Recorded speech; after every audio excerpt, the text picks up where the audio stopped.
வணக்கம் ஃப்ரெண்ட்ஸ்.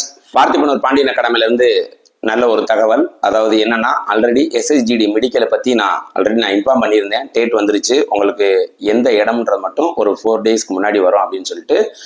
அதாவது நண்பா, ஏன் அப்படி சொல்றேன், அதாவது இன்னும் ஒரு விஷயம் என்னன்னா, நீங்க மெடிக்கல்லாம் நியர்பை டாக்டர்கிட்ட போய் ஓரளவு அலர்ட் ஆகிக்குங்க, செக் பண்ணிட்டு.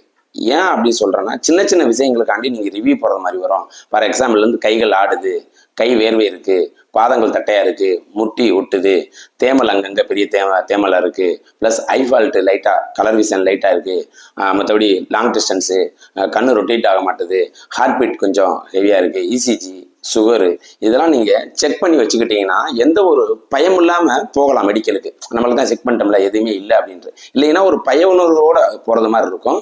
ஏன்னா ஒரு சான்ஸ் கிடைக்கும் போது அதை பயன்படுத்திக்கிறணும். அந்த பயன்படுத்த தவறியவர்கள் தான் நிறைய பேர் தோல்வியாளர்கள் வரிசையில் நிற்கிறார்கள் என்பது அனைவரும் அறிந்த விஷயம். இன்னொரு விஷயம்னா, இதுல கட்டாப்ல வராதவங்களுக்கு ஃபீல் பண்ண வேணாம். அடுத்த எஸ்ஐஜிடியை நோக்கி நகருங்க. கண்டிப்பா நீங்க ட்ராக்கை சேஞ்ச் பண்ணாதீங்க. அதாவது மிலிட்ரிலையுமே ரன்னிங்ல விட்டவங்க, இதுல ரன்னிங்ல விட்டவங்க, கட்டாப்ல வராதவங்க 100% நீங்க ட்ராக் மாறாம அடுத்த வர எஸ்எஸ்ஜிடியில் ட்ரை பண்ணீங்கன்னா வெற்றி என்பது உறுதி செய்யப்படும். வீடியோ பிடிச்சிருந்தா லைக் பண்ணுங்க. நன்றி, வணக்கம்.